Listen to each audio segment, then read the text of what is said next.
everybody. This is chapter 2 of Killing Mr. Griffin. Well, why don't we then? Mark asked him. Why don't we what? Plan to kill the bastard. Plan to kill him? You mean like murder? Jeff lowered his half-eaten hamburger from his lips without having taken the anticipated bite. Man, you've got to be out of your mind. The moment to be heard his own voice speaking the words, he felt like an idiot. Mark had done it again. Mark had always been able to do this to him. Set him up, throw out some bait, get a reaction. As long as they had known each other since back in middle school, Mark had played the game. Even now at 17, Jeff still found himself falling for it. You're kidding, he said. You think so? Well, aren't you? He still wasn't quite certain. The times he knew that Mark was joking, he sometimes wasn't. Here in the familiar setting of the burger shack, amid the warmth and noise of the smell of good things frying, the word murder seemed totally ridiculous. Yet, this was Mark. Aren't you? Of course he is. Betsy set her Diet Pepsi down on the table with a short, sharp clink. People would go around bumping off all their unfavorite teachers. They depopulate the school system. You might wish guys like Griffin would drop dead, but there's a lot different from going out and making it happen. You have to admit it. It would solve some problems, Mark said. Just done a great job of lining us up a mass flunk out.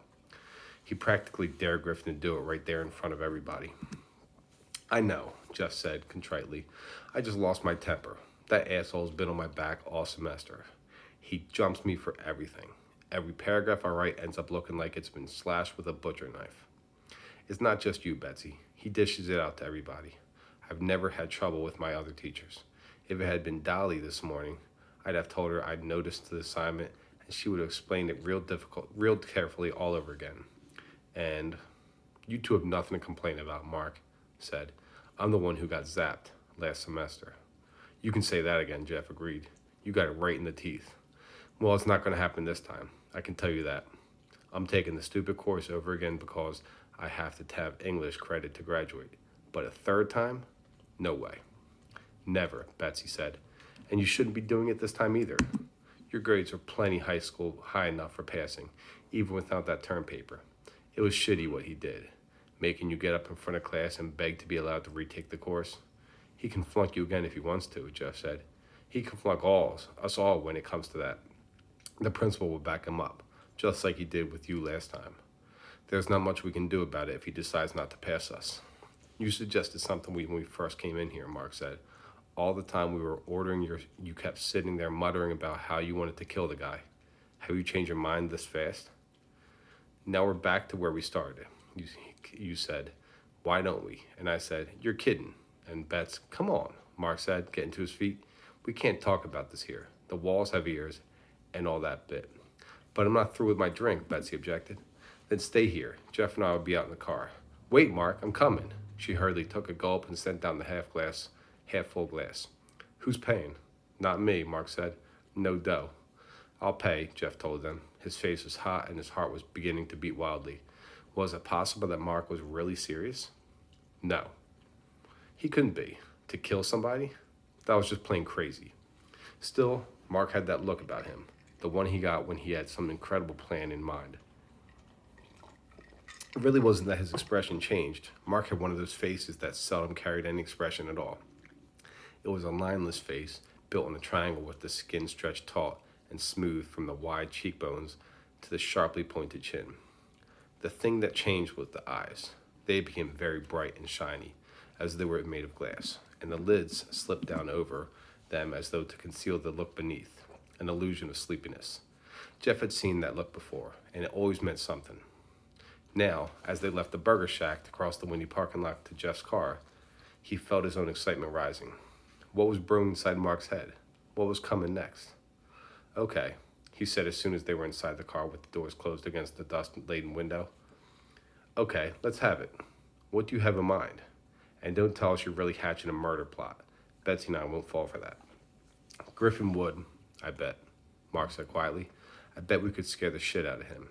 Nobody wants to get killed, and Griffin's no exception. You mean we could write him a letter and threaten him? Betsy asked doubtfully. Nope. We don't want anything on paper. Besides, he'd never take that seriously. He'd think it was some kid prank. To convince him we mean business, we have to do it face to face. Go to his house and threaten him? Too risky. He's got a wife, doesn't he? We don't want anybody else walking in on this. No. Here's my idea. We kidnap him. We take him up in the mountains someplace, and we really put the screws to him. We show him what it's like, for once, to be the underdog, to get out from high and mighty position behind a desk and have somebody else controlling things. We make him crawl. Now that's for a scene. There was a moment of silence. Then Betsy said, I don't know. It's intriguing, but it sort of scares me. Kidnapping's a federal offense, isn't it? I mean, we could be arrested. Not if he doesn't know who we are. Not if he's blindfolded and doesn't know who's got him. He'd guess, Jeff said. After that deal in class today, who do you think is the first person who'd come to his mind? Me, that's who. And you second. So he guesses? What difference will that make if he can't prove anything? Most of the class hates his guts, so there are plenty of possible suspects. We're going to have witnesses who will swear we weren't anywhere near when the thing happens. If there was a mistake, if he put the finger on us, it wouldn't be the end of the world. We're minors, aren't we? Not one of us is 18 yet. We're just a bunch of fun-loving kids playing a joke. Kids do that sort of thing all the time. You're right, Betsy said thoughtfully. In fact, last year the senior class kidnapped Dolly Luna, didn't they? It was a kidnap breakfast. They set it up with her roommate ahead of time, and they unlocked the door for them. And they came in at dawn and grabbed Dolly in her sleep shirt. They didn't even let her put on a bathrobe and dragged her out from the pancake house. She thought it was a blast. They didn't threaten to kill her, Jeff said. If they had, and she'd reported it, would anybody have believed her? Mark was getting irritated. Look, if you two are chicken, just say so.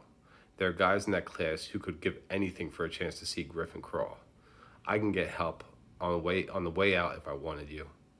I'm not chicken, Betsy said quickly. I think it's a great idea. I was just worried, sort of, that we might get into some kind of real trouble. But you're right, of course. Nobody would believe him. It would sound too crazy. Jeff, are you with us? I guess so, Jeff said slowly. That does make sense. I mean, like Bet's earlier. People don't bump off their teachers. He'd sound like a crackpot in a persecution complex. The kind of nut that shouldn't be teaching in the public school system. He paused. Are you thinking of getting anybody else into this? A couple of others, maybe. There's got to be a decoy. Somebody who lures him into a place where we can get at him. Somebody he won't suspect of anything, even afterward. And there's got to be somebody to alibi us. Like who? Jeff asked. Greg and Tony? Big Mouth Greg? Are you kidding? We don't want him. And Tony's got a police record from the time he got caught hosting that stereo equipment. No, we want somebody above suspicion. I'd have Dave Ruggles. Betsy frowned. He'd never do it. I think he would. Dave's president of the senior class, Jeff said. He wouldn't go for something like this. He'll do it, Mark spoke with certainty. I know more about Dave than you do. He likes a challenge. Well, nobody would suspect him, that's for sure. Betsy sounded doubtful. He seemed so straight. So do you, babe. Jeff reached over to rub her blonde hair. The all-American girl, head cheerleader, homecoming queen, teacher's pet. I'm not Griffin's pet. Betsy moved her head so that her hair slid from under his fingers. Okay, Mark. I'll take your word on it. If you say he'll do it, Dave will probably do it. Is he the decoy? No, Mark said. I don't think he'd go for that. He wouldn't stick his neck out that far. I've got the decoy all picked out. Susan McConnell. Sue McConnell. Jeff repeated the name blankly. Who's that? I know, Betsy said. It's that junior who's taken our lit class. The little creep with the glasses. Oh, Mark, you've got to be kidding. She started to laugh. I'm not kidding, Mark said. I mean it. She's the one. Why her? Well, for one thing, she's a nerd. You know what she got on that mid-semester test? I saw the grade when Griffin handed back the papers. It was a B. Besides that, she doesn't hang out with us. Nobody would ever tie us together. You know what a decoy is, don't you? It lures things into traps by looking innocent. I wouldn't recognize her if you stuck her in my face, Jeff said. Like you said, she doesn't hang out with us. How do you think you're going to get her to be a part of this? Dave can do it, Mark said. Dave? How? She's got a thing for Dave, Betsy said, nodding. Mark's right about that. It's obvious. She sits in class and stares at him like she was starving with his chocolate bar. It's kind of pitiful, really. I don't know how you can notice stuff like that, Jeff said in bewilderment. I'm in that class too, and I can't even think who she is. All right, I'll believe you. She is the hots for Dave? That still doesn't mean she'll be a part of a kidnapping. If Griffin's giving her B's, she's not hurting in there. For all we know, she may even like the bastard. She doesn't, Mark said. She's used to getting A's. She gets back a paper with a B or a C on it and crumples it and dumps it into the trash. She's ugly and she's lonely and she's one unhappy chick. If Dave will put a little sunshine into her life, she'll give him the moon. What are you, anyway? Some kind of psychologist? Jeff regarded his friend with undisguised awe. How do you know stuff like that? I watch people. I notice things. Jeff thought of Mark in class, sitting silent in the seat behind him, regarding everyone and everything from beneath those heavy, half-closed lids, studying faces, analyzing expressions, drinking in details and storing them away in iron gray filing cabinet of his mind. I guess you must. He remembered the first time they had met each other. Jeff had been 12 then, big for his age, standing head and shoulders above the others in the 7th grade classroom. He had felt huge and self-conscious. His voice had already been starting to change. When roll was called, he had answered with a frog-like croak, and the rest of the class had burst into laughter. Even the teacher had smiled, and Jeff had felt the sting of hot tears at his eyes. He had blinked them back, furious at himself, hating all of them. Choking on his own fury, he had wedged himself into the seat behind his desk, wishing he could disappear beneath it. His eyes had shifted sideways, and he had found himself caught by the gaze of the boy in the seat across from him. He was a strange-looking boy with a face like a fox and cool, appraising, gray marble eyes. The boy continued to stare at him without a flicker of anything that looked like honest interest. He had just stared. Jeff had dropped his own eyes. A few minutes later, he had raised them again. The boy was still staring. When lunch period arrived, Jeff had stayed in his seat, pretending to shuffle through papers until the classroom was empty. Then he'd gotten up and gone out the door into the hall.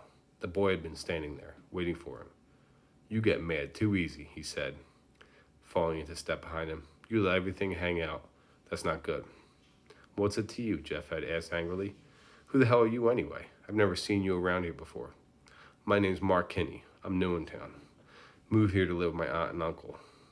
The boy had been a good 6 inches shorter than he, but he walked tall. Jeff had this strange feeling that they were same height. You're Jeff Garrett? How do you know that? I listened at roll call. I remember names. The boy's shorter legs had lengthened their stride to keep pace with Jeff's longer ones. I'm going to do something after school, something real interesting. Want to come? What? Jeff asked, interested despite himself. What are you going to do? Do you like cats? Not especially. Neither do I. I've got a plan. Something I'm going to do with the cat. You coming? Will it take long? Jeff had asked. I got a paper route. Not long. All right, I'll come then. He looked at the boy more closely now, at the odd, wide-cheeked face, the tight, tan skin, the sparkling gray eyes. There was something almost magnetic about those eyes. What are you going to do? You'll see. Where are you going to do it? Behind the school, behind the cafeteria where they keep the garbage cans. I'll meet you there at 3:30. Okay, why not? He did not know why he agreed. He had no real interest in meeting anybody anywhere when school was over. But he had said okay, and he had gone. Now, 5 years later, he had heard himself saying again, okay, why not? Good boy, Mark said, and Betsy flashed him a smile of approval. Jeff slid his hand along the back of the seat until it rested behind her head.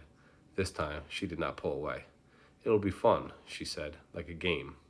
We all have something fun to remember from high school. When my dad was in school, do you know what he did? He and a friend of his got a copy of the key to one of the doors of the building, and one night they took a horse out of a farmer's pasture and put it in the girls' restroom. He still talks about it, the way a bunch of girls went in the next morning and came out screaming. We'll remember this the same way, Mark said. You'll tell your kids about it, Griffin. Griffin, thrashing and crawling, begging us not to hurt him. That'll be something to remember. He wasn't smiling. Mark seldom smiled, but his face was aglow with a strange luminosity, an inner light that seemed to come through his skin and gave it an odd, ethereal radiance. His eyes, what could be seen of them under the dropping lids, and the glint of smoked glass caught in the gray of sunlight. No one would have ever called Mark Kinney handsome, but there were moments when he had a special beauty, something so striking and strange that it stopped the heart and caused those near him to catch their breath. It was a transformation Jeff had come to recognize. He had seen it for the first time back in junior high school. On that day, they met each other. The time Mark had set fire to the cat. That was Chapter 2, Killing Mr. Griffin.